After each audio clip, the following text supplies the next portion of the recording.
Hello, good evening. मैं Pawan Rao, maths with Pawan Rao YouTube channel में आज आपको एक छोटा सा और नया पॉइंट पढ़ाने वाला हूँ। इसका पहले मैं आपको बेसिक बताऊंगा, उसके बाद उस पर बेस 4-5 क्वेश्चंस करवा दूंगा, जिससे आपके जो भी पॉइंट मैं पढ़ा रहा हूँ वो सारे के सारे पॉइंट्स क्लियर होंगे। हम लोग आज की क्लास में, आपको पता है पिछले 2 या 3 दिन से हम लोग सर्किल पढ़ रहे हैं और सर्किल की कुछ पॉइंट्स हम लोग पढ़ चुके थे। हम लोगों ने कोड्स पढ़ लिया था, हम लोगों ने आर्क के बारे में पढ़ लिया था और आज की क्लास में मैं पढ़ाने वाला हूँ आप लोगों को टेंजेंट्स के बारे में। सर्किल की जो टेंजेंट्स होती हैं उनके बारे में मैं पढ़ाऊँगा। और टेंजेंट वैसे सर्किल ज़्यादा बड़ा टॉपिक नहीं है, ज़्यादा से ज़्यादा अपना 5-6 लेक्चर में कवर हो जाएगा, लेकिन टेंजेंट थोड़ा सा इसमें इंपॉर्टेंट है, तो इसको आप लोग ध्यान से समझना। पहली बात कि टेंजेंट होती क्या है, क्योंकि आप आज की क्लास टेंजेंट पर बेस्ड होगी, स्पर्श रेखा पर बेस्ड होगी। तो सबसे पहली बात कि होती क्या है, ध्यान रखना, कोई भी ऐसी लाइन जो सर्किल के सिर्फ एक पॉइंट को टच करके जाए उसको बोलते हैं हम लोग टेंजेंट। ऐसी कोई भी लाइन, ऐसी कोई भी रेखा जो सर्किल के सिर्फ एक पॉइंट को टच करे उसको हम लोग बोलते हैं टेंजेंट या स्पर्श रेखा। तो आज की क्लास में हम लोग पढ़ने वाले हैं टेंजेंट या स्पर्श रेखा। जैसा मैंने आप लोगों को बताया कि टेंजेंट या स्पर्श रेखा ऐसी कोई भी लाइन जो सर्किल के सिर्फ एक पॉइंट को टच करे, ऐसी कोई भी लाइन जो सर्किल के सिर्फ एक पॉइंट को टच करे उसको हम लोग बोलते हैं टेंजेंट या स्पर्श रेखा। ये जो है इसको हम लोग बोलेंगे टेंजेंट या स्पर्श रेखा। कोई भी लाइन सर्किल के अगर बाहर है, कोई भी लाइन अगर सर्किल के बाहर है, कोई भी पॉइंट सर्किल के अगर बाहर है तो उससे खींची जा सकने वाली कॉमन टेंजेंट्स की जो संख्या होती है वो होती है 2। ये छोटे छोटे पॉइंट्स हैं लेकिन आप लोगों को पता होने चाहिए, छोटे छोटे पॉइंट हैं लेकिन आपको पता होने चाहिए। कोई भी पॉइंट अगर सर्किल से बाहर है तो उनसे खींची जा सकने वाली टेंजेंट्स की जो संख्या होगी वो 2 होगी, और कोई भी पॉइंट अगर सर्किल के ऊपर है तो उससे खींची जा सकने वाली टेंजेंट्स की संख्या 1 होगी, और कोई भी पॉइंट अगर सर्किल के अंदर है तो उनसे खींची जा सकने वाली टेंजेंट्स की संख्या होगी 0। पहला पॉइंट। धीरे धीरे हम लोग आगे बढ़ेंगे। जैसा आपको पढ़ाने का तरीका आपको पता है मेरा, मैं हमेशा ये मानकर चलता हूँ कि आपको कुछ भी नहीं आता और फिर धीरे धीरे अपने स्टैंडर्ड को हम लोग बढ़ाते हैं। पूरा मैं बेसिक से आप लोगों को बताता हूँ कि क्यों आया, कैसे आया, कहाँ से आया, जिससे आपके कंप्लीट बेसिक क्लियर हो। और अगर आपके बेसिक क्लियर होंगे तो फिर आप लोग आसानी से क्वेश्चंस कर पाओगे और आपका कॉन्फिडेंस बढ़ेगा। एक चीज़ मैं आप लोगों को बार बार हर लेक्चर में कहता हूं कि जिस टाइप से मैं आप लोगों को पढ़ा रहा हूं, जिस टाइप से मैं आपको बता रहा हूं, वो किसी भी आपको नोटबुक, किसी भी आपको बुक में या किसी भी नोट्स में या कहीं पर भी ऐसे इस टाइप से सिस्टमेटिक नहीं मिलेगा कि पहले हम लोग आर्क के बारे में पढ़ लें, उसके जस्ट बाद एक साथ कोड वाली मिक्स करके, पहले आर्क, बीच में टेंजेंट घुस गया, बीच में कोड घुस गया, बीच में ये आ गया, बीच में ये आ गया, सारी चीज़ें आप मिक्स हो जाती हैं। मैं आपको सेपरेट तरीके से, और ये चीज़ें मुझे एक्सपीरियंस से ही आई हैं कि कैसे स्टूडेंट्स को पढ़ाना चाहिए जिससे स्टूडेंट्स को थोड़ा सा ज़्यादा समझ में आए। तो हम लोग सिस्टमेटिक पढ़ रहे हैं तो इनके साथ आप लोग नोट्स बनाते चलना, तो ध्यान दो। यहाँ पर याद रखना रेडियस व टेंजेंट। रेडियस आपको पता होगी क्या होती है, सेंटर से सरकमफ्रेंस तक की दूरी रेडियस। रेडियस व टेंजेंट के बीच बना कोण हमेशा होगा 90 डिग्री। क्यों? मैंने कहा है जो भी हमारा पढ़ने का तरीका होगा आप लोग क्यों लगा दीजिए, आपको अपने आप बहुत सारी चीज़ें समझ में आ जाएंगी। रेडियस व टेंजेंट के बीच बना जो कोण होता है वो 90 डिग्री होता है। क्यों? देखिए, ये छोटे छोटे पॉइंट हैं, आपको पता है लग ही गए होंगे। ये वाला मैं समझाता हूँ। रेडियस व टेंजेंट के बीच बना कोण हमेशा 90 डिग्री होगा। क्यों? देखिए, अब हम लोग शुरुआत करते हैं। पॉइंट वाइज मैं आप लोगों को पढ़ाते चलता हूँ और धीरे धीरे हम लोग आगे की तरफ बढ़ते रहेंगे। इस प्रकार से अगर कभी भी अपने पास रेडियस व टेंजेंट के बीच बना एंगल ऑलवेज राइट एंगल होता है। ध्यान रखना क्यों होता है, एक लाइन से एक पॉइंट की डिस्टेंस जो होती है, ये पॉइंट है और ये लाइन है। ध्यान रखना किसी भी पॉइंट से किसी लाइन की डिस्टेंस अगर होती है तो कोई स्टूडेंट कहेगा सर डिस्टेंस ये भी है, कोई कहेगा डिस्टेंस ये भी है, कोई कहेगा डिस्टेंस ये भी है। छोटे छोटे पॉइंट्स हैं लेकिन आपके कॉन्सेप्ट क्लियर होने चाहिए। पॉइंट तो बहुत छोटा है लेकिन कॉन्सेप्ट क्लियर होंगे तो ये चीज़ें एकदम आसान है, इसमें कोई भी प्रॉब्लम नहीं आएगी। यहाँ पर देखिए, यहाँ से अगर हम लोग इसको मिला दें, यहाँ से अगर हम लोग इसको मिला दें तो ध्यान रखना पॉइंट से लाइन की डिस्टेंस का मतलब होता है परपेंडिकुलर डिस्टेंस। हमेशा और हमेशा परपेंडिकुलर डिस्टेंस। लाइन और पॉइंट के तो बहुत सारी डिस्टेंस है लेकिन कभी भी लाइन और पॉइंट की डिस्टेंस का मतलब होता है हमेशा परपेंडिकुलर डिस्टेंस, और परपेंडिकुलर डिस्टेंस का मतलब होता है हमेशा मिनिमम डिस्टेंस। किसी भी लाइन और पॉइंट, यहाँ पर कोई पॉइंट है, ये लाइन है, तो ये डिस्टेंस, बहुत सारी डिस्टेंस हैं, अपने को मिनिमम डिस्टेंस लेनी है और मिनिमम डिस्टेंस हमेशा 90 डिग्री का कोण बनाती है। तो हम लोग प्रूव करेंगे कि ये जो यहाँ से यहाँ तक है ये मिनिमम डिस्टेंस है। याद रखना मिनिमम डिस्टेंस, कभी कभार इस कॉन्सेप्ट पर बेस्ड भी क्वेश्चन आ जाते हैं। Minimum distance always right angle बनाएगी। ये छोटे छोटे पॉइंट्स हैं, लेकिन ये बेसिक जो चीज़ें हैं वो आपके माइंड में क्लियर होनी चाहिए।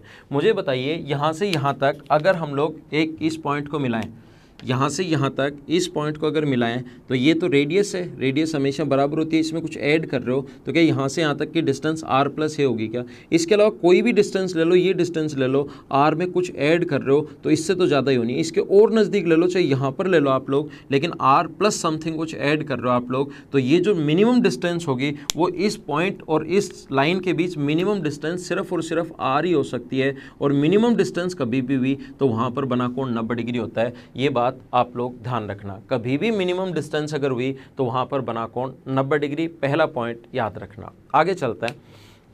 तो मैंने आपको समझाया कि अपने पास रेडियस व टेंजेंट के बीच बना कोण 90 डिग्री क्यों होता है, राइट एंगल क्यों होता है, ये चीज़ मैंने आपको समझाने की कोशिश की। थोड़ा सा हम लोग और आगे चलते हैं और अगला पॉइंट मैं आपको बताता हूँ। ध्यान रखना, ये आसान पॉइंट मैं एक बार बता रहा हूँ आप लोगों को। सर्किल के बाहर से डाली गई दोनों टेंजेंट्स की लेंथ, सर्किल के बाहर अगर कोई पॉइंट है तो उससे डाली गई दोनों टेंजेंट्स की लेंथ हमेशा इक्वल होती है। P से A तक और P से B तक हमेशा बराबर होगा। सर्किल के बाहर डाली गई दोनों टेंजेंट्स की लेंथ हमेशा इक्वल होगी। क्यों? देखिए, ये इसका सेंटर है। क्यों होती है मैं बता रहा हूँ। O से A को मिला दो, O से B को मिला दो और O से P को भी मिला दीजिए।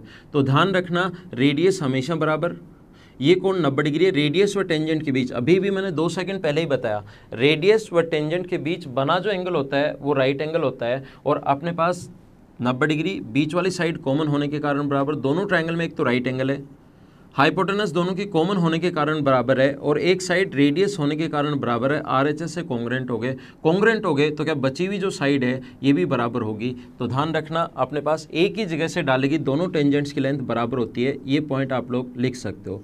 एक ही जगह से खींची गई दोनों स्पर्श रेखाओं की जो लंबाई होती है वो हमेशा बराबर होती है। एक ही जगह से डालेगी दोनों टेंजेंट्स की लेंथ इक्वल होगी, दोनों स्पर्श रेखाओं की लंबाई बराबर होती है।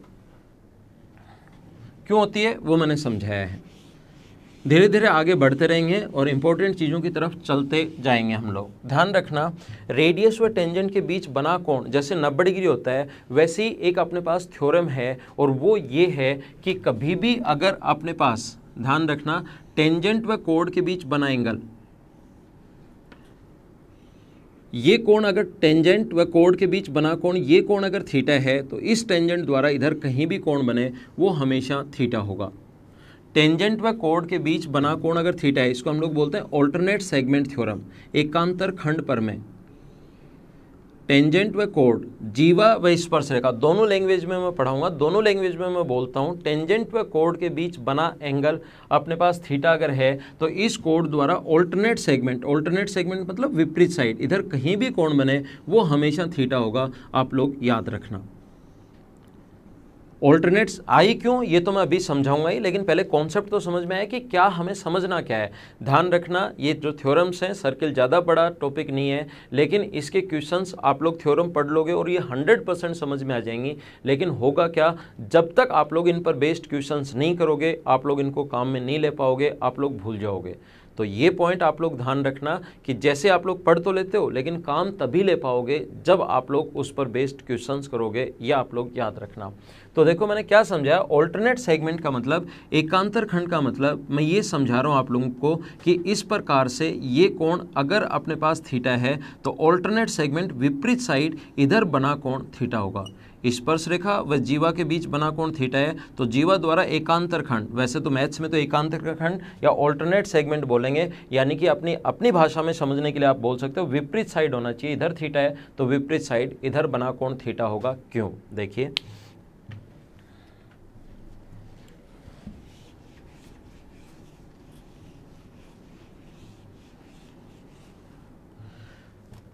क्यों होता है ये चीज़ मैं समझा रहा हूँ आपको। इस प्रकार से अपने पास है, थोड़ा सा बड़ा डायग्राम बना लेते हैं ताकि आपको सही समझ में आए।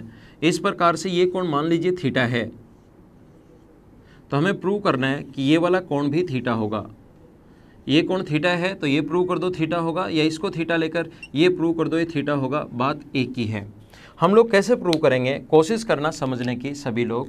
ये अपने पास पॉइंट ए है, ये अपने पास पॉइंट बी है और ये पॉइंट सी मान लो, ये कोण थीटा ले लिया और हमें प्रूव करना है कि ये कोण भी थीटा होगा।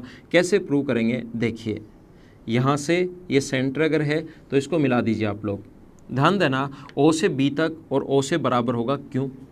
जब मैं आप लोगों से पूछूं कि ऐसा क्यों हो रहा है, तो जहां पर भी आप लोग बैठे हो आप लोग मुझे बताना कि ऐसा क्यों हो रहा है। आपको बोलना चाहिए, जैसे मैं बोलता हूं क्यों, तो आपको बोलना चाहिए कि सर रेडियस बराबर होते हैं इसलिए दोनों बराबर।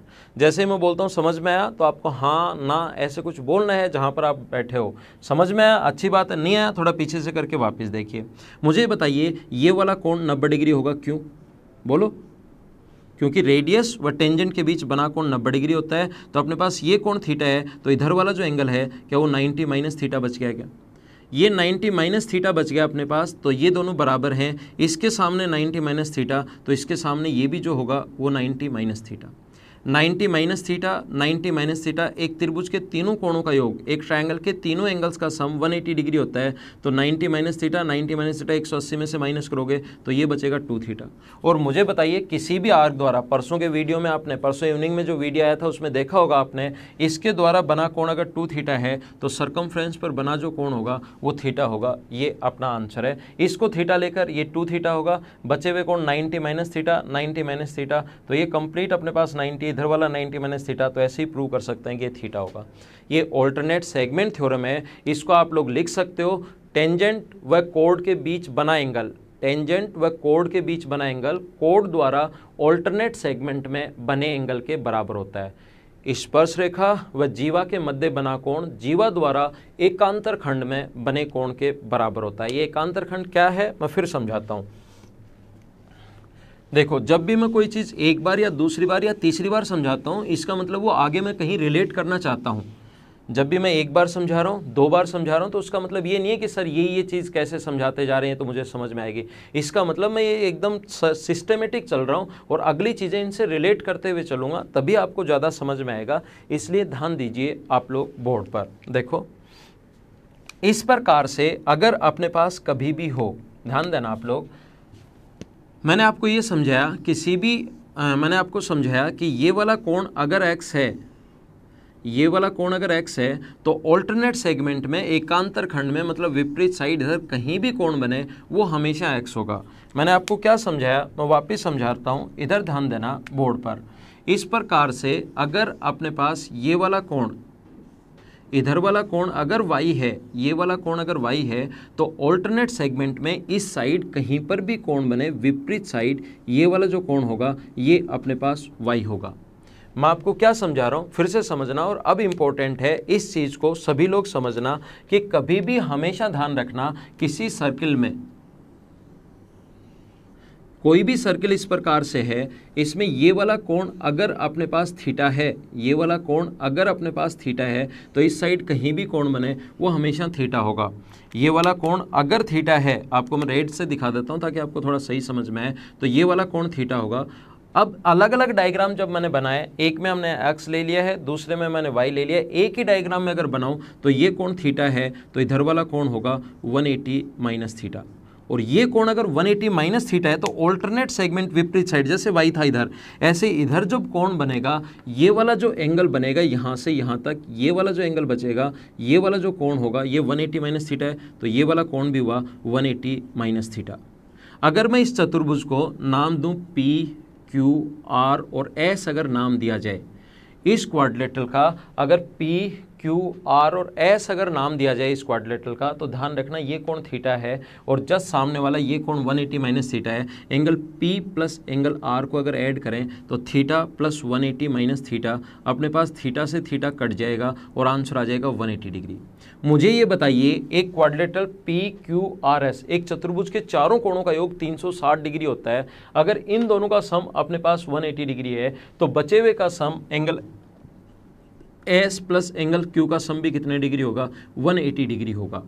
तो ऐसा आया क्यों, वो तो मैंने विपरीत कोणों का योग 180 डिग्री क्यों आया ये ध्यान रखना। आपको मैं ये समझाना चाह रहा हूँ कि इधर अपने पास x था तो x, y था तो y, एक ही डायग्राम में ले थीटा तो इधर 180 माइनस थीटा, x की जगह थीटा ले लिया तो ये थीटा है, y की जगह 180 माइनस थीटा होगा तो ये 180 माइनस थीटा, इन दोनों का सम अपने पास है 180 डिग्री। ध्यान रखना ऐसा कोई भी क्वाड्रिलेटरल, अब मैं आपको समझा रहा हूं कि ऐसा कोई भी क्वाड्रिलेटरल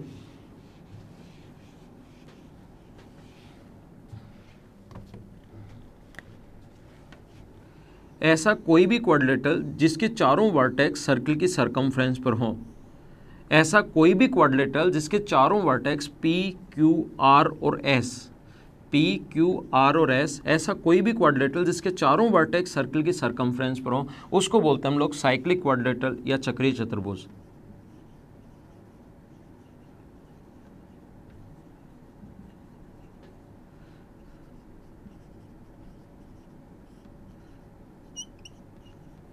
ऐसा कोई भी क्वाड्रिलेटरल जिसके चारों वर्टेक्स सर्कल की सरकमफ्रेंस पर हो उसको साइक्लिक क्वाड्रिलेटरल या चक्रीय चतुर्भुज बोलते हैं। और ध्यान रखना, हमेशा याद रखना, चक्रीय चतुर्भुज के विपरीत कोणों का योग हमेशा 180 डिग्री होता है। साइक्लिक क्वाड्रिलेटरल के अपोजिट एंगल्स का सम हमेशा 180 डिग्री होता है।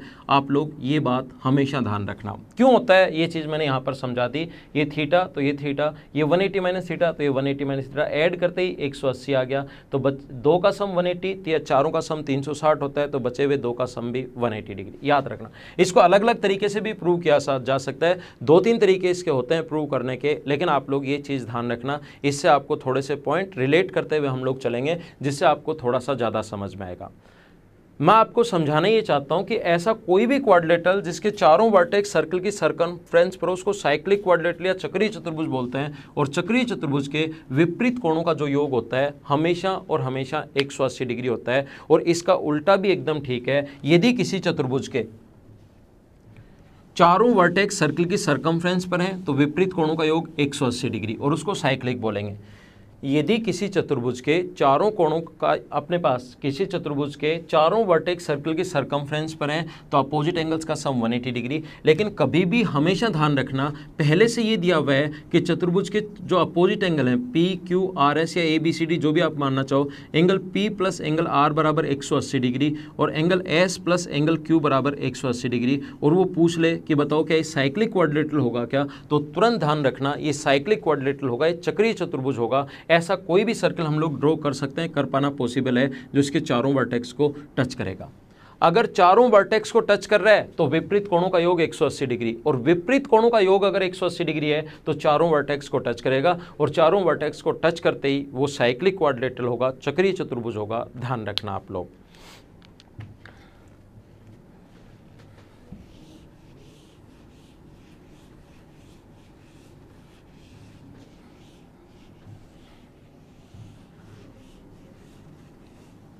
मैं एक बार फिर समझाता हूँ, बहुत ज़्यादा इंपॉर्टेंट एसएससी में इससे रिलेटेड क्वेश्चन, चलो मैं 1-2 क्वेश्चन करवा देता हूँ पहले, फिर साइक्लिक क्वाड्रिलेटरल की एक बहुत इंपॉर्टेंट प्रॉपर्टी आप लोगों को बताता हूँ जिससे, और उस पर बेस्ड आज तक एसएससी ने क्वेश्चंस नहीं पूछे हैं, लेकिन 17 का जैसे पेपर अपने पास आया है, अगला पेपर ऐसा कोई भी आ सकता है, कुछ हम लोगों से पूछ सकता है, तो आप लोग ध्यान देना बोर्ड पर, साइक्लिक क्वाड्रिलेटरल या चक्रीय चतुर्भुज। और टेंजेंट से ही अपने पास ये चीज़ें मैंने प्रूव किया आपके लिए, ऑल्टरनेट सेगमेंट थ्योरम पढ़ाई, रेडियस व टेंजेंट के बीच कोण बताया। एक क्वेश्चन मैं करवाता हूँ आपको, एक आसान सा क्वेश्चन। पहले मुझे ये बताइए, अगर एक पॉइंट इसके बाहर है P से A तक और P से B तक 2 टेंजेंट्स हैं, एक टेंजेंट P से A तक है, दूसरी टेंजेंट P से B तक है, P से A तक और P से B तक, इस पर 2 टेंजेंट डाल दी, 2 स्पर्शरेखाएं डाल दी, और उसने पूछ लिया कि बताओ OAPB साइक्लिक क्वाड्रिलेटरल है या नहीं है। आया हुआ क्वेश्चन है एसएससी में, OAPB चक्रीय चतुर्भुज है या नहीं है, ऐसा हम लोगों से पूछ लिया। तो ध्यान रखना, कुछ स्टूडेंट तुरंत, जब मैं क्लास में भी पूछता हूँ ये वाला क्वेश्चन, तुरंत स्टूडेंट सोचते हैं कि OAPB पर तो सर्किल है ही नहीं, तो ये साइक्लिक क्वाड्रिलेटरल नहीं हो सकता, चक्रीय चतुर्भुज नहीं हो सकता। मैं आपको समझाने की कोशिश ये कर रहा हूँ कि एक आप लोग नियम से, ऐसे नहीं कि दिखाई दे रहा है नहीं दिखाई दे रहा है, उससे नहीं होता। आप लोग ध्यान देना, मुझे बताओ रेडियस व टेंजेंट के बीच बना कोण कितना डिग्री होता है, 90 डिग्री, 90 डिग्री, तो इन दोनों का सम अपने पास हुआ 180 डिग्री, 90 90 180, तो बचे हुए दोनों का सम भी 180 डिग्री, क्योंकि चारों का सम होता है 360 डिग्री। मुझे बताइए अपोजिट एंगल्स का सम 180 डिग्री होते हैं, क्या वो साइक्लिक होगा क्या? दोनों चीज़ें ध्यान रखना, अगर सर्किल की सरकमफ्रेंस पर हैं तो वो साइक्लिक होगा और अपोजिट एंगल्स का सम 180 डिग्री, अपोजिट एंगल्स का सम 180 डिग्री है तो वो साइक्लिक होगा। उल्टा भी एकदम ठीक है, और एसएससी जो क्वेश्चंस पूछता है वो हमसे उल्टे ही क्वेश्चंस पूछता है। तो यहाँ पर अपने पास इस प्रकार से एक सर्किल ड्रॉ कर पाना पॉसिबल है, जिससे अपने पास आंसर आ जाएगा। अगला देखिए आप लोग नेक्स्ट क्वेश्चन, और ये इंपॉर्टेंट क्वेश्चन है, एसएससी में आया हुआ है। लगभग स्टूडेंट्स का सही था लेकिन तरीका गलत था, आंसर सही था, लगभग स्टूडेंट्स का आंसर सही था। तो ध्यान रखना, चक्रीय चतुर्भुज के विपरीत कोणों का योग 180 डिग्री होता है। मैं आप लोगों के लिए जो क्वेश्चन था वो बोलते भी चलता हूँ, आप लोग सुनना, और उसका मैं साथ साथ डायग्राम भी बनाते चलता हूँ। आगे जो कोई और अच्छा क्वेश्चन होगा उसको मैं आप लोगों के लिए लिख दूंगा, लेकिन जो थोड़े से आसान या एसएससी में आए हुए क्वेश्चन हैं वो आप लोगों को वैसे भी पता भी होंगे, पहले देखे होंगे या नहीं देखे कोई बात नहीं, मैं आगे करवाऊंगा भी, क्वेश्चन लिख कर भी दे दूंगा आप लोगों को। लेकिन ध्यान दो, मैं बोलते भी चल रहा हूँ क्वेश्चन को और साथ साथ सोल्व भी करता हूँ आपके लिए। इस प्रकार से है, दो सर्किल एक दूसरे को, थोड़ा सा छोटा बनाते हैं ताकि अपनी फ्रेम में आए। दो सर्किल एक दूसरे को ए तथा बी पर टच कर रहे हैं, दो सर्किल एक दूसरे को ए तथा बी पर टच कर रहे हैं। ए से पास होने वाली एक स्ट्रेट लाइन पहले वाले को काट रही है पी पर और दूसरे वाले को काट रही है क्यू पर। और ये क्वेश्चन जितनी भी मदर्स एजुकेशन हब की क्लासेज होती हैं उनमें मैं ये क्वेश्चन करवाता हूँ। पहले मैं आपको सर्किल की कंप्लीट थ्योरी पढ़ाता हूँ और उसके बाद ये वाला क्वेश्चन स्टूडेंट्स को मैं करने के लिए देता हूँ और मैं पूछता हूँ कि बताओ इसका आंसर कितना होगा। तो लगभग 90% स्टूडेंट्स का आंसर सही होता है, लेकिन तरीका गलत होता है। और आप जहाँ भी बैठे हो आपका तरीका भी 99% स्टूडेंट्स का गलत है। कोशिश करना सीखने की। P तथा Q पर खींची गई स्पर्शरेखाएं एक दूसरे को T पर मिलती हैं। ध्यान रखना, इनकी रेडियस इक्वल नहीं है, इसकी रेडियस R1 और इसकी रेडियस R2 जो है वो इक्वल नहीं है। क्वेश्चन में लिखा R1 not equals to R2। P तथा Q पर खींची गई स्पर्शरेखाएं एक दूसरे को T पर मिलती हैं। P तथा Q पर खींची गई स्पर्शरेखाएं T पर मिलती हैं। P T Q अगर 40 डिग्री है तो बताइए P B Q कितने डिग्री होगा। तो जहाँ पर भी जितने भी लोग बैठे हैं और ये वीडियो अगर देख रहे हैं तो आपके दिमाग में आएगा 140 डिग्री और 140 डिग्री एकदम ठीक। लेकिन ध्यान देना, मैं क्लास में पूछता हूँ, अपनी जो मदर्स की क्लासेज चलती हैं ऑफलाइन क्लास जहाँ पर मैं पढ़ाता हूँ, उसमें जब मैं पूछता हूँ कि इसका आंसर 140 डिग्री एकदम सही है, लेकिन किसका आंसर 140 डिग्री, अपना हाथ ऊपर करो। तो एक साथ तो 140 आता आंसर, लेकिन हाथ ऊपर जब करना होता है तो कुछ लोग ही करते हैं। और जब मैं पूछता हूँ क्यों, तो उनका आंसर क्या होता है, देखो आपके दिमाग में भी आएगा। मैं कहता हूँ 140 आंसर एकदम ठीक, 140 आंसर सही है, इसमें कोई दिक्कत नहीं है, लेकिन मुझे बताओ क्यों। तो वो बोलता है कि सर यहाँ पर बना कोण 90 डिग्री, यहाँ पर बना कोण 90 डिग्री। देखो आपके भी कॉन्सेप्ट क्लियर कर लो। ये क्वेश्चंस में जो भी क्वेश्चन बताऊंगा वो सिर्फ और सिर्फ इसलिए बताता हूँ ताकि आपके कॉन्सेप्ट्स क्लियर हों और आप लोग उसको अच्छे से समझ पाओ। तो ये कोण अपने पास 90 डिग्री, ये 90 डिग्री। मैं बोलता हूँ आपकी बात एकदम ठीक है, लेकिन ध्यान रखना रेडियस व टेंजेंट के बीच बना कोण 90 डिग्री होता है। इसकी रेडियस तो ये है, आपको किसने कहा कि ये इसकी रेडियस है, तो हाँ ये कोण 90 डिग्री नहीं होगा, उसके समझ में आ जाता है। 90 डिग्री नहीं होगा, ये कोण भी 90 डिग्री नहीं होगा, क्योंकि रेडियस व टेंजेंट के बीच बना कोण 90 डिग्री होता है। ये किसने कहा कि ये अपने पास रेडियस है। तो ध्यान रखना, पहली बात ये कोण 90 डिग्री नहीं होगा। अब मैं पूछता हूँ कि 140 डिग्री आंसर एकदम ठीक है, लेकिन बताइए क्यों। तो कुछ लोग क्या करते हैं, अगला पॉइंट मैं समझा रहा हूँ, कुछ लोग क्या करते हैं कि सर TP बराबर होगा TQ के। ध्यान रखना, दूसरा पॉइंट, जो कॉन्सेप्ट आपके क्लियर नहीं होते वो मैं बताते चलता हूँ। एक ही जगह से डालेगी दोनों, एक ही सर्किल पर डालेगी दोनों टेंजेंट्स की लेंथ इक्वल होती है, अलग अलग सर्किल पर डालेगी दोनों टेंजेंट्स की लेंथ इक्वल नहीं होती। तो अब बताइए आंसर 140 डिग्री एकदम ठीक है, लेकिन क्यों, उसका आंसर मुझे बताइए। तो स्टूडेंट लगभग क्लास में जितने भी लोग बैठे रहते हैं उसमें से या तो बता पाता है एक या बता पाते हैं दो। और यहाँ पर जितने भी लोग वीडियो देख रहे हैं आप लोगों के दिमाग में भी एक दो ही कॉन्सेप्ट थे, और उसके बाद अपने पास क्वेश्चन होगा कैसे। और क्वेश्चन उसी तरीके से होगा जितने पॉइंट्स मैंने परसों कल आज मैं बता रहा हूँ। कोई भी ऐसी थ्योरम नहीं है जो उससे बाहर आ जाए, कंप्लीट चीज़ें उन्हीं से सोल्व होंगी। तो देखो करने का तरीका मैं सिखा रहा हूँ। आप लोग एक काम करो, A से B को मिला दो। ये कोण कितने डिग्री होगा वो मैं बता रहा हूँ। A से B को मिला दीजिए, और ये वाला एंगल मान लीजिए x है और ये वाला एंगल मान लीजिए y है, और मेरे बताने के बाद तुरंत आप लोग समझ जाते हो, अरे हाँ ऐसे कर लेते, अरे ये कॉन्सेप्ट लग जाता। लेकिन आपको दिमाग पहले चलाना है। आपको पता होगा कि अपने पास टेंजेंट व कोड के बीच अभी भी समझाया था ऑल्टरनेट सेगमेंट थ्योरम, और ये ऑल्टरनेट सेगमेंट थ्योरम बहुत ज़्यादा इंपॉर्टेंट है, इस पर बेस्ड क्वेश्चंस आ सकते हैं। ये कोण अगर थीटा है तो ये वाला कोण भी अपने पास थीटा होगा, ऐसा आपको पता है। टेंजेंट व कोड के बीच बना कोण थीटा है तो इस साइड कहीं भी कोण बने वो थीटा होगा, ऐसा आपको पता होगा। तो ये अपने पास टेंजेंट है, ये कोड है, ये वाला एंगल अगर x है तो यहाँ पर जो कोण बनेगा वो भी अपने पास x होगा, और ये वाला कोण अगर y है तो यहाँ पर जो कोण बनेगा ये भी अपने पास y होगा। और मुझे बताइए ये वाला एंगल आ गया x प्लस वाई, और एक ट्रायंगल का ये और ये इनका सम ये 40 है, तो x प्लस वाई का सम बचा 140 डिग्री, और यही अपना आंसर है। तो कॉन्सेप्ट आप लोग खुद भी इस चीज़ के क्लियर कर लेना, ये बात ध्यान रखना। एक आसान सा क्वेश्चन जो CDS में आया हुआ है वो भी मैं आप लोगों को बता देता हूँ, ऑल्टरनेट सेगमेंट थ्योरम पर ही बेस्ड है, और उसका डायग्राम भी क्वेश्चन में आया था, और सीधा सीधा हम लोगों से पूछा था इस प्रकार से। देखो क्या क्वेश्चन आया था, मैं समझाता हूँ।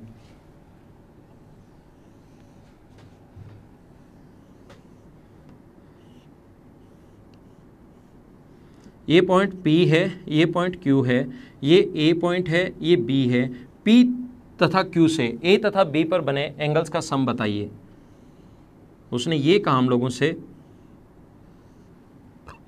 आप लोग बता दीजिए एंगल PAB, कुछ भी कोई PAQ प्लस एंगल PBQ। हम लोगों को कुछ भी नहीं दिया उसने, कोई भी पॉइंट, कोई भी हमें न्यूमेरिक वैल्यू नहीं दी, और कहा कि A व B पर बने एंगल्स का सम आप लोग बताइए। तो अगर आप लोग एक चीज़ ध्यान रखना, जब तक ऑल्टरनेट सेगमेंट थ्योरम पर बेस्ड क्वेश्चंस नहीं करोगे तब तक आप लोग उसको अप्लाई नहीं कर पाओगे। सर्किल की सबसे बड़ी प्रॉब्लम ये है कि जब तक आप लोग थ्योरम पढ़ लोगे, और थ्योरम हमेशा याद रहेंगी, कोई भी उसमें लगाओगे क्वेश्चन में थ्योरम नहीं लगा पाओगे, और फिर कोई स्टूडेंट बताया, आपका कोई दोस्त बताया, टीचर अगर बताया कि ऐसे लगा लो, तो तुरंत समझ में आ जाती है। तो थ्योरी जो है अपनी, थ्योरम्स जो हैं किसकी, सर्किल की, वो तभी लगा पाओगे जब आप लोग उन पर बेस्ड प्रैक्टिस करोगे। देखिए मैं समझाता हूँ कैसे आया। ये वाला अपने पास A से B को मिला दीजिए, A से B को मिला दो, और ये वाला एंगल अगर अपने पास A है तो ऑल्टरनेट सेगमेंट थ्योरम से आपको पता होगा ये वाला कोण अगर A है तो इसके द्वारा इधर कहीं भी कोण बने, ये अगर टेंजेंट व कोड के बीच बना कोण A है तो ये वाला कोण भी A होगा। ये वाला कोण अपने पास A है तो ये वाला एंगल भी A होगा, ध्यान रखना। और ये वाला एंगल अगर B यहाँ पर बना, ये वाला जो एंगल है ये भी अपने पास B होगा। तो मुझे बताइए ये वाला एंगल कितना बचा, त्रिभुज है, PBQ ट्रायंगल है, ये A है और B है, और ट्रायंगल में मैं समझा चुका हूँ ट्रायंगल के तीनों एंगल्स का सम जो होता है वो 180 डिग्री होता है। तो ये अगर A है, ये B है, तो जो ये वाला एंगल होगा, ये वाला एंगल होगा 180 माइनस A प्लस B। अब इन दोनों का सम पूछा है, ये एंगल तो है अपने पास PAQ तो है A प्लस B, और ये वाला एंगल है 180 माइनस A प्लस B, तो A प्लस B से A प्लस B कट जाएगा और अपना आंसर आ जाएगा 180 डिग्री। ये अपना आंसर है, आया हुआ क्वेश्चन है, और अपना आंसर है 180 डिग्री। आप लोग ध्यान रखना। देखिए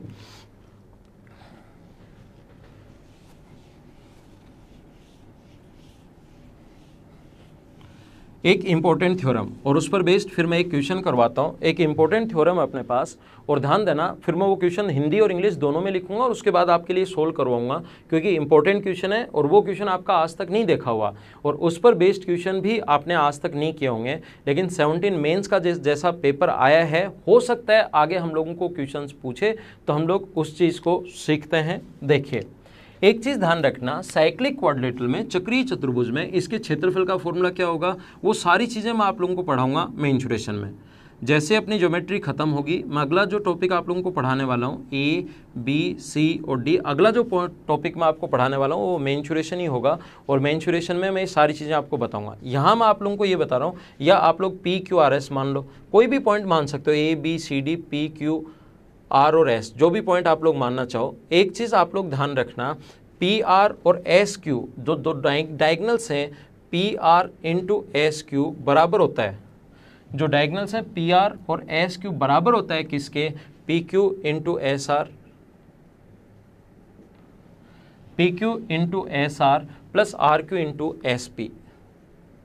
ये इंपॉर्टेंट थ्योरम है, आज तक इस पर बेस्ड क्वेश्चन नहीं आया है, लेकिन आपके सामने कभी भी आ सकता है। P R into S Q बराबर होगा P Q into S R plus R Q into S P. ये बात आप लोग ध्यान रखना, इस चीज़ को आप लोग याद रखना। इस पर बेस्ड क्वेश्चन कैसे आ सकता है, कैसे आया हुआ है अपने अच्छे एग्जाम्स में, किसी कैट के एग्जाम में आया हुआ क्वेश्चन है तो किस टाइप से, देखो ध्यान रखना, दोनों डायगोनल्स का मल्टीप्लिकेशन अपोजिट साइड्स के मल्टीप्लिकेशन और अपोजिट साइड के मल्टीप्लिकेशन के बराबर होता है। कैसे आया हुआ क्वेश्चन है देखिए मैं समझाता हूं।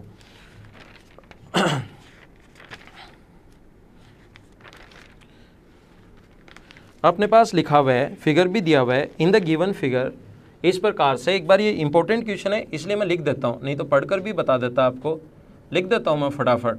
राइटिंग पर ज़्यादा ध्यान मत देना है आप लोग।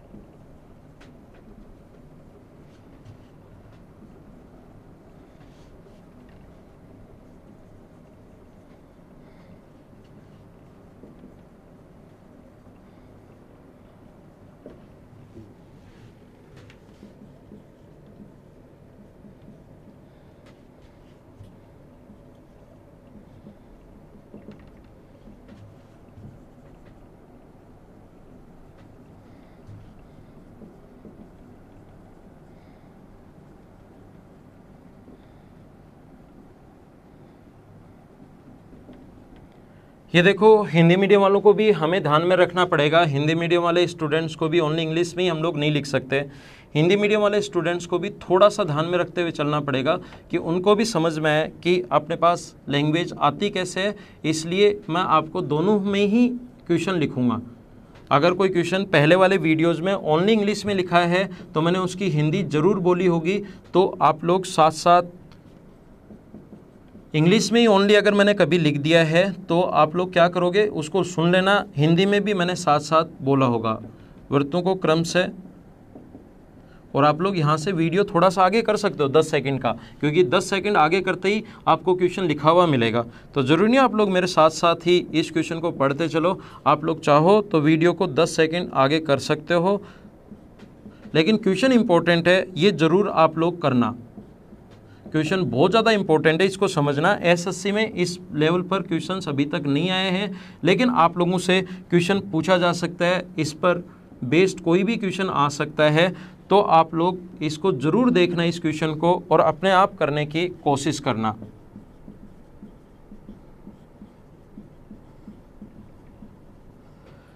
स्पर्श करते हैं, यदि डी दोनों की उभयनिष्ठ स्पर्श रेखा है,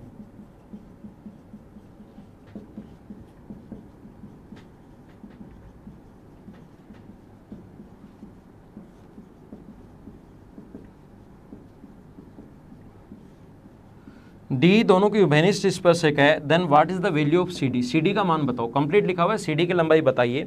क्वेश्चन के मैं एक बार डायग्राम बना देता हूँ, फिर से बनाऊंगा ऊपर समझाने के लिए तो, लेकिन एक बार क्वेश्चन के साथ ही मैं बना देता हूँ, तो आप लोग जो स्टूडेंट लिख रहे हैं वो साथ साथ ही लिख लेना। ए बी, इसका सेंटर, इसकी रेडियस ये बी है, ये ए है, ये बी है, डायरेक्ट कॉमन टेंजेंट ये अपने पास डी और ये अपने पास ई है, और हम लोगों से सी डी की लेंथ पूछी गई है, ठीक है ना।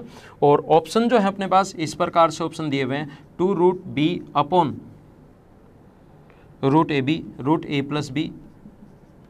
बी ऑप्शन जो दिया हुआ है वो दिया हुआ है 2a √b अपॉन रूट में a + b, और अगले दो ऑप्शन सेम है, इसके नीचे माइनस का साइन लगा दिया और इसके नीचे भी माइनस का साइन लगा दिया।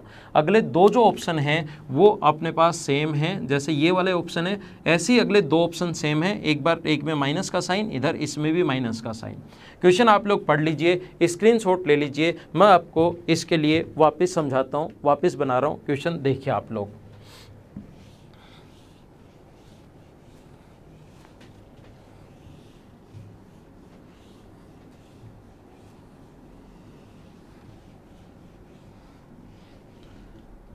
देखो ध्यान दो, यहाँ पर अपने पास लिखा हुआ है कि ये डायग्राम बना लेता हूँ, लिखा हुआ तो आप लोगों ने देख ही लिया है, मैं एक बार डायग्राम आप लोगों के लिए बना देता हूँ।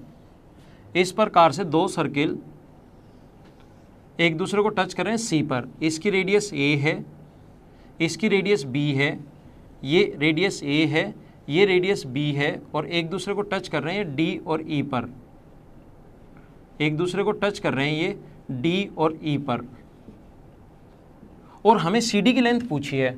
What is the length of C D, C D की लेंथ पूछी है। तो चलो करने की कोशिश करो, अपने आप करने की कोशिश कीजिए आप लोग। सीडी की लंबाई एक बार जहां पर भी आप लोग बैठे हो क्वेश्चन करने की कोशिश करना, जैसे आप लोग करने की कोशिश करते हो उसी से पता लगेगा कि आप क्वेश्चन कितने स्टैंडर्ड का है। बाकी तो आप लोग टेंजेंट की लेंथ वगैरह निकालना तो आता ही है, कल की क्लास में मैं वो भी समझाऊंगा। अगला जो लेसन होगा, टेंजेंट अभी खत्म नहीं होगा आज की क्लास में, अगला, क्योंकि टेंजेंट इंपॉर्टेंट है, अगली क्लास में भी और उससे अगली क्लास में भी मैं टेंजेंट से रिलेटेड ही प्रॉपर्टीज आप लोगों को बताऊंगा। लेकिन इस पर आप लोग एक बार ध्यान दीजिए, ये ए है, ये बी है, ए है और बी है। ध्यान देना आप लोग, डी ई की जो लेंथ होगी डायरेक्ट कॉमन टेंजेंट की लेंथ, अगर दो सर्किल एक दूसरे को टच करें तो एक कल की क्लास में क्यों होता है समझ में आ जाएगा। अभी सिर्फ याद कर लेना, एक की रेडियस r1 है, एक r2 है, तो डायरेक्ट कॉमन टेंजेंट की लेंथ जो होती है वो 2√r1 r2 होती है।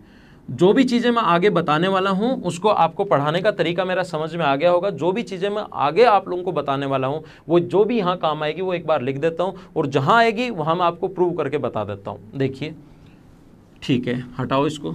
तो यहां पर दोनों सर्किल टच कर रहे हैं, तो डायरेक्ट कॉमन टेंजेंट की जो लेंथ होगी वो होगी 2√AB।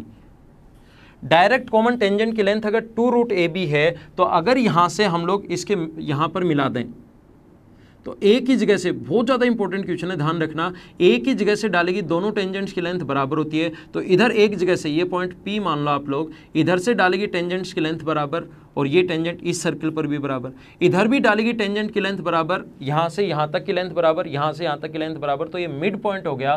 तो डी से पी तक का जो मान आया अपने पास, डी से पी तक का, वो आ गया √AB, और ये वैल्यू भी अपने पास आ गई √AB, जो मैं आपको रेड अक्षरों में दिखा देता हूँ, रेड मार्कर से लिख देता हूँ। ये आया √AB, क्योंकि तीनों बराबर हो गए, और ये भी अपने पास आया √AB।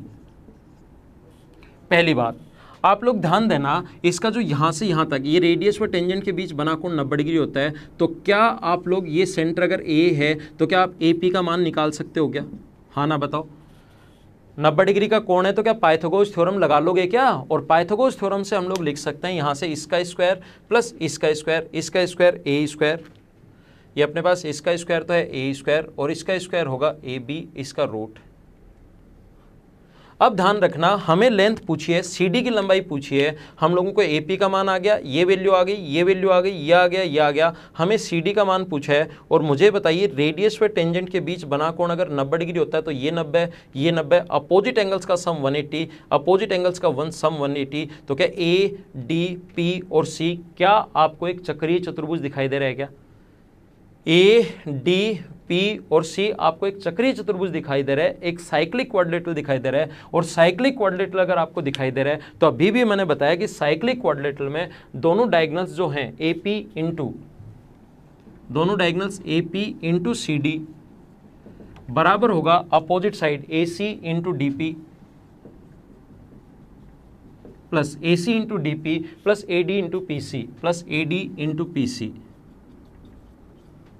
ए से सी तक, ए से पी तक कितना होगा? ए से पी तक होगा A² प्लस AB का रूट इंटू CD। अब आगे ए से सी तक बताओ, ए से सी तक कितना है? ए से सी तक ए है, डी से पी तक √AB, ए से डी तक है A, और PC वही होगा √AB। तो अपने पास CD की लंबाई निकालनी है, CD की लंबाई आ गई 2A इंटू √AB, ये दो बार आ गया, एक बार ये रहा, एक बार ये रहा। यहाँ से हम लोग √A कॉमन ले लें तो अंदर बचेगा A प्लस B का रूट। अगर √A कॉमन ले लें, यहाँ से A कॉमन ले लिया तो अपने पास एक A बचा, यहाँ से कॉमन ले लिया तो अपने पास ओनली B बचा √A।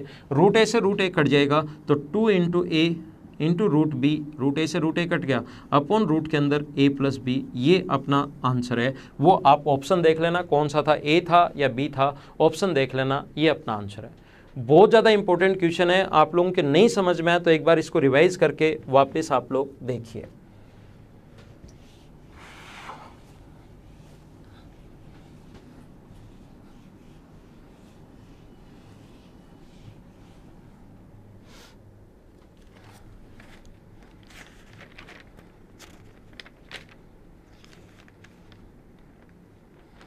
साइक्लिक क्वाड्रिलेटरल पर बेस्ड क्वेश्चन जो एसएससी ने पूछा है, एक चक्रीय चतुर्भुज इस प्रकार से।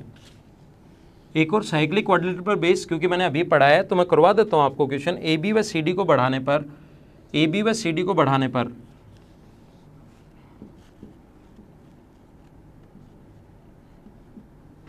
ए बी व सी डी को बढ़ाने पर, ये थोड़ा सा छोटा बनाते हैं डायग्राम, है ना, क्योंकि दोनों तरफ बढ़ाना पड़ेगा, फिर आपको दिखाई नहीं देगा।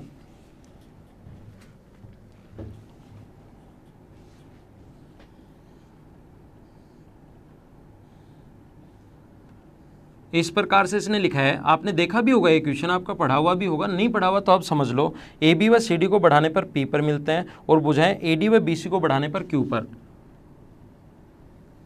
इस प्रकार से अपने पास चतुर्भुज में ए बी व डी सी को बढ़ाने पर, है ना, ए बी व डी सी को बढ़ाया तो डी इधर मानो, सी इधर, ए बी सी डी। अब इसने आगे लिखा है कि अपने पास ए डी व बी सी को बढ़ाने पर, ए डी व बी सी को बढ़ाने पर क्यू पर मिलता है ना। ऐसे डायग्राम बना लेना आप लोग, ये क्यू पर मिल रहे हैं। और हमें कहा है ए डी सी बराबर, ए डी सी बराबर ये 85 है, ये एंगल 85 दिया हुआ है, और बी पी सी बराबर 40 डिग्री, बी पी सी ये एंगल 40 डिग्री दिया हुआ है।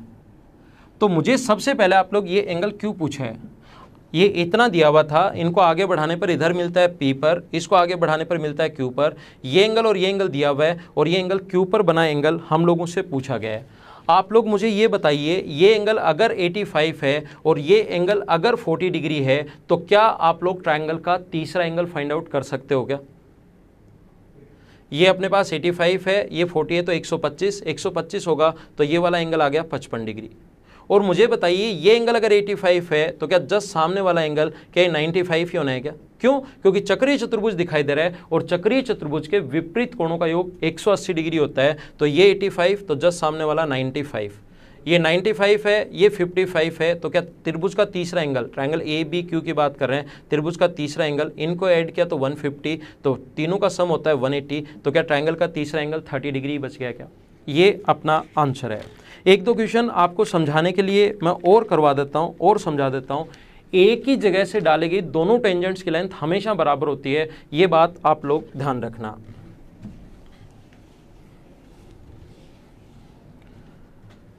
देखिए यहां पर अपने पास इस प्रकार से है, डायग्राम बनाया हुआ है क्वेश्चन में, मैं आपके लिए डायग्राम बना देता हूं। यहां पर देखिए इस प्रकार से अपने पास एक सर्किल है, और यहाँ पर दूसरा जो पॉइंट है अपने पास ए से क्यू पर और ए से आर पर दो टेंजेंट्स डाली गई। इसने लिखा है, ये डायग्राम भी दिया हुआ है और साथ साथ लैंग्वेज में भी लिखा हुआ है। ए से अपने पास क्यू पर और ए से अपने पास आर पर, इधर एक पॉइंट पी है, ये बी है और ये अपने पास सी है। इसने लिखा है कि यदि त्रिभुज का परिमाप अगर 16 सेंटीमीटर है तो ए क्यू की लंबाई बताओ। यहाँ पर इस क्वेश्चन में लिखा हुआ है ट्रायंगल का अगर पेरीमीटर 16 है तो ए क्यू की लेंथ बताइए। तो ध्यान देना बोर्ड पर और कोशिश करना सीखने की। यहाँ पर इस प्रकार से है, इसका पेरीमीटर दिया हुआ है A B plus B C plus C A equals to 16। Perimeter दिया हुआ है इसका A B plus B C plus C A equals to 16। क्या मुझे बताइए बी सी की जगह, आप लोग सारे लोग ध्यान दो, क्या बी सी की जगह B P plus P C लिख सकते हैं क्या? बी सी की जो लेंथ है B P plus P C, A की जगह से डालेगी दोनों टेंजेंट्स की लेंथ बराबर होती है बी से पी तक। इस पॉइंट से ए की जगह से डालेगी दोनों टेंजेंट्स की लेंथ बराबर, तो बी से पी जहां पर है उसकी जगह हम लोग बी क्यू भी लिख सकते हैं।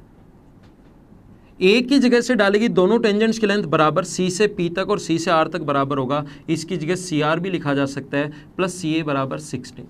अब मुझे ये बताइए A B plus B Q, A B plus B Q को डायरेक्ट आप लोग ए क्यू लिख सकते हो और इसको लिख सकते हो ए आर बराबर 16। और ए की जगह से डालेगी दोनों टेंजेंट्स की लेंथ बराबर होती है, तो दो बराबर बराबर संख्याओं को ऐड करने पर अगर 16 आ रहा है तो पहले वाला ये भी 8 होगा और दूसरे वाला ये भी अपने पास 8 ही होगा।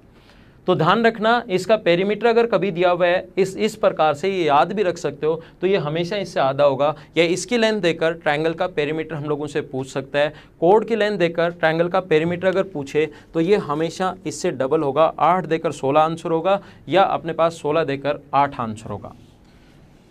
फिर से देखिए एक क्वेश्चन और समझाता हूँ मैं आप लोगों को, ध्यान देना।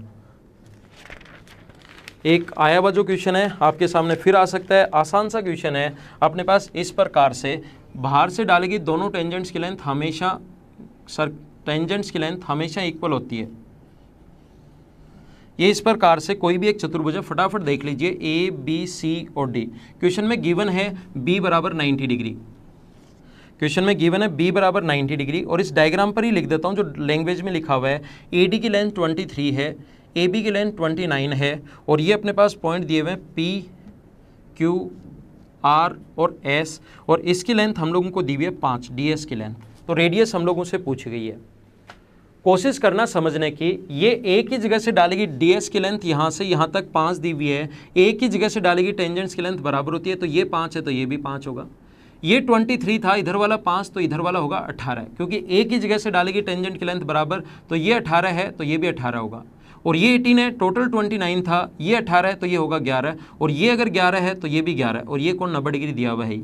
रेडियस व टेंजेंट के बीच बना कोण 90 डिग्री, रेडियस व टेंजेंट के बीच बना कोण 90 डिग्री। अगर एक चतुर्भुज के 3 कोण 90 हैं तो क्या चौथा भी 90 ही होना है क्या? और 2 एडजेसेंट साइड बराबर हैं तो रेडियस आ गई 11, ये अपना आंसर है। तो आज की क्लास में सिर्फ इतना ही, बाकी की चीज़ें हम लोग अपने अगले लेसन में कल पढ़ेंगे। कल शाम को फिर मिलते हैं, और आपको अगर सही लगा तो इस वीडियो को आप लोग शेयर ज़रूर कीजिए, अपने दोस्तों के साथ किया करो उसको, है ना, और लाइक किया करो, कमेंट किया करो, ऐसे काम तो किया करो आप लोग। और आज की क्लास में सिर्फ इतना ही, बाकी की चीज़ें हम लोग अपनी अगली क्लास में कल इवनिंग में मिलेंगे। तब तक के लिए bye bye, take care, see you in the next lesson.